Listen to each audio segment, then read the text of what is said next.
Assalamualaikum warahmatullahi wabarakatuh. Halo teman-teman semuanya, jumpa lagi dengan saya Muhammad Yahya di channel Muhammad Yahya. Hari ini saya akan membuat konten ke teman-teman, yaitu cara kerja di Korea, kelebihan, syarat, tahapan, dan perkiraan biayanya. Oke. Bagaimana cara kerja di Korea? Yuk simak info tentang cara menjadi TKI Korea Selatan. Kelebihan, syarat, tahapan, perkiraan, dan biayanya. Di Korea Selatan umumnya terkenal dengan para aktris dan aktornya yang rupawan serta tempat-tempat wisatanya yang mengagumkan. Namun, selain itu, tahukah Anda Korea ternyata menjadi kawasan perekonomian terbaik keempat di Asia? Hal ini adalah yang membuat para pencari kerja dari berbagai negara termasuk Indonesia juga tertarik untuk pergi ke sana.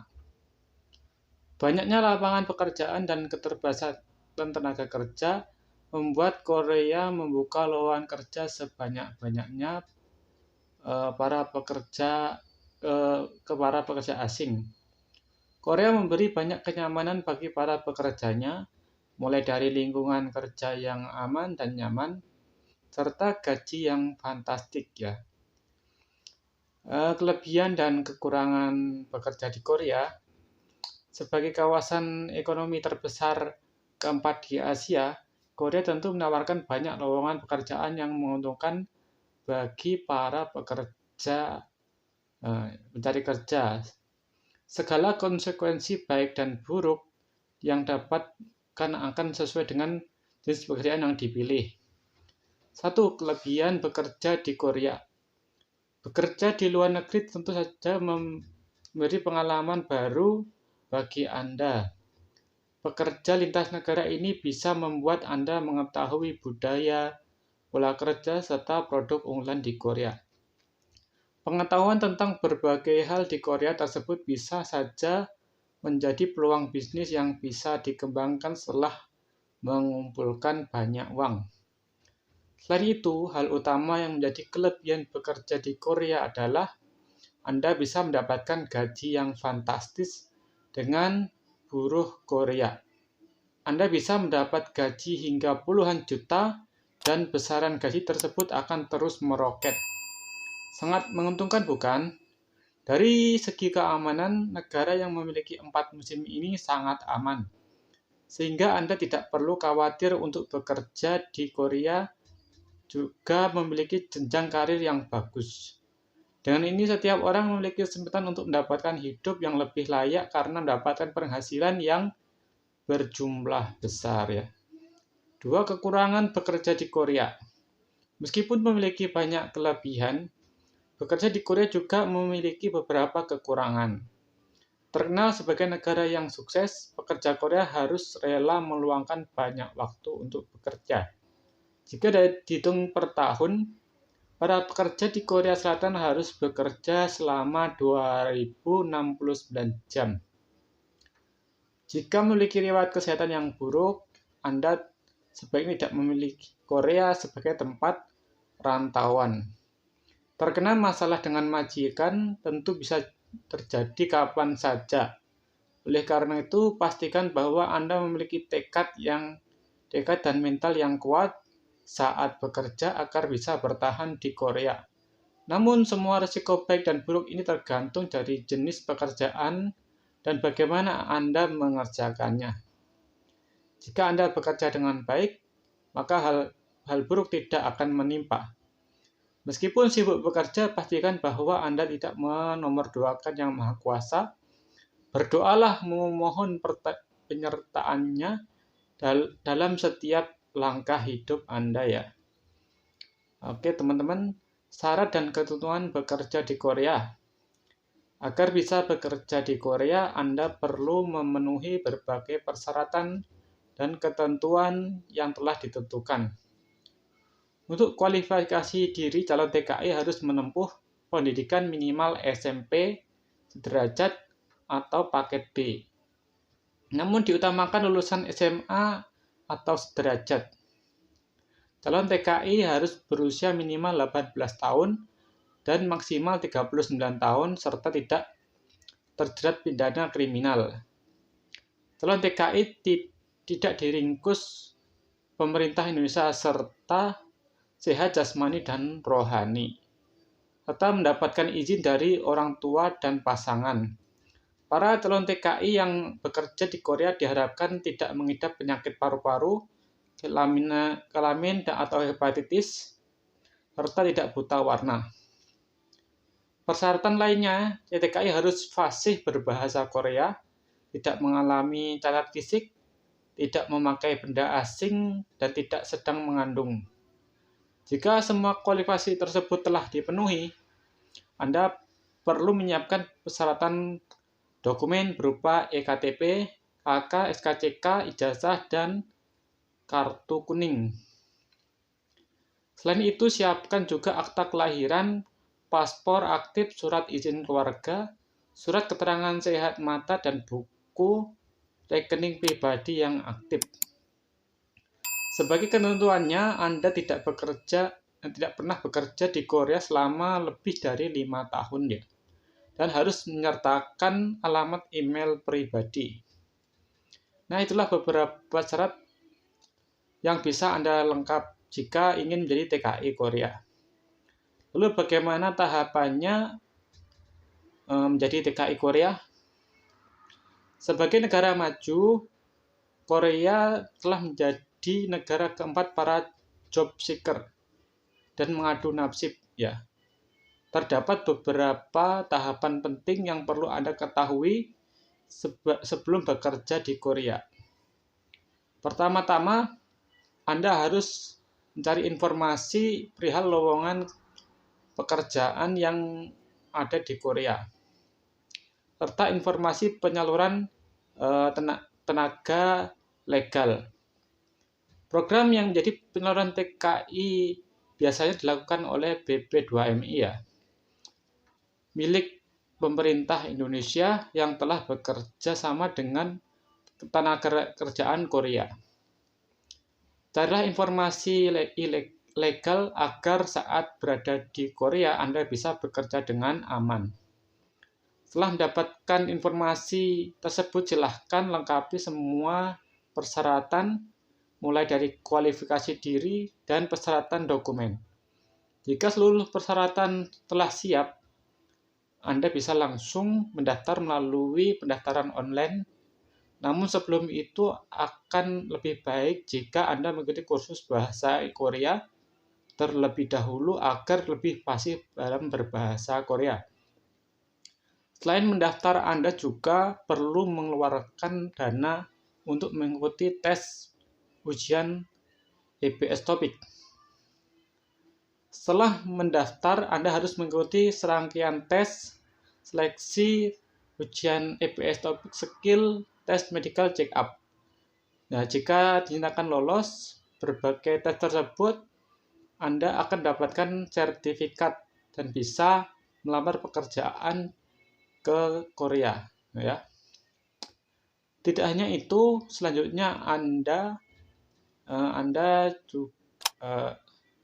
meminta untuk membuat akun EBS TOPIK, mendapatkan SLC, dan mengikuti training prelim education ya. Pada tahapan akhir, Anda perlu menunggu CCVI ya, dan visa yang dibuat sebagai kegiatan pelatihan atau training. Telah selesai, jika kedua dokumen tersebut telah siap, maka Anda bisa berangkat ke Korea dengan ke Korea untuk mulai bekerja. Perkiraan biaya hidup di Korea Selatan sebelum memutus untuk bekerja di negeri ginseng ini, sebaiknya Anda terlebih dahulu melakukan investigasi tentang perkiraan biaya hidup di Korea. Korea terkenal sebagai negara yang memiliki biaya hidup yang cukup murah. Meskipun demikian, terdapat banyak pilihan yang bisa disesuaikan dengan kemampuan Anda. Saat berada di Korea, Anda tentu memerlukan tempat tinggal, makanan, dan alat transportasi. Berikut ulasan singkatnya. 1. Tempat tinggal. Korea menyediakan berbagai jenis tempat tinggal dengan bisa dipilih sesuai dengan kebutuhan dan budget Anda. Pertama adalah asrama. Jenis tempat tinggal ini memiliki biaya yang terjangkau dan fasilitas yang memadai.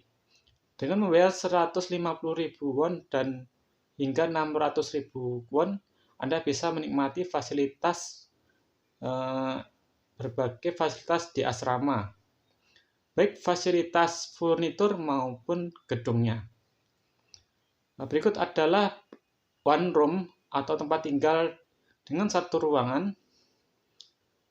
Tempat tinggal ini memiliki ukuran yang beragam, yang sudah memiliki berbagai fasilitas sehingga Anda tidak perlu membeli banyak barang. Untuk biaya sewa per bulan, Anda bisa membayar dari 250.000 won hingga 1 juta won. Anda bisa mengajak teman-teman untuk memperingan pembayaran biaya sewa. Jika tempat tinggal berada Anda homestay pada tempat tinggal ini, Anda bisa tinggal bersama keluarga serta beberapa penyewa lain. Hal ini memberi pengalaman tersendiri bagi Anda yang untuk tinggal bersama dengan penduduk asli Korea. Jika ingin tinggal di homestay, Anda harus menyiapkan biaya bulanan sekitar 400.000 won, serta dalam kemampuan bahasa Korea. 2. Makanan ya. Jumlah pengeluaran untuk membeli makanan bisa kita sesuaikan dengan keinginan dan kebutuhan. Yaitu, Anda juga bisa memilih tempat untuk membeli makanan, baik makanan yang siap santap atau makanan yang perlu kita olah.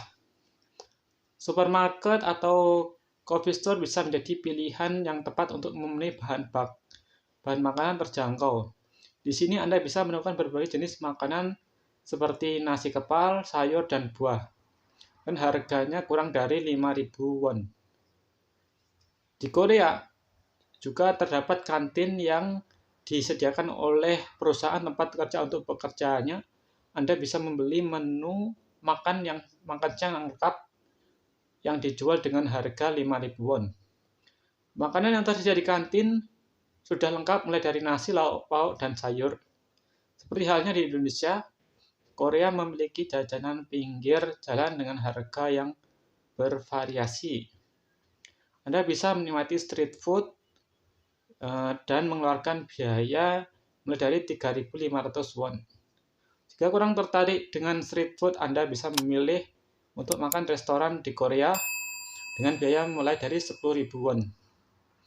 Rasanya akan lebih hemat jika memasak makanan sendiri. Jika memasak makanan sendiri, maka Anda bisa menghemat biaya 100.000 sampai 200.000 won. Penghematan ini bisa Anda lakukan dengan membeli bahan makanan yang diskon ya.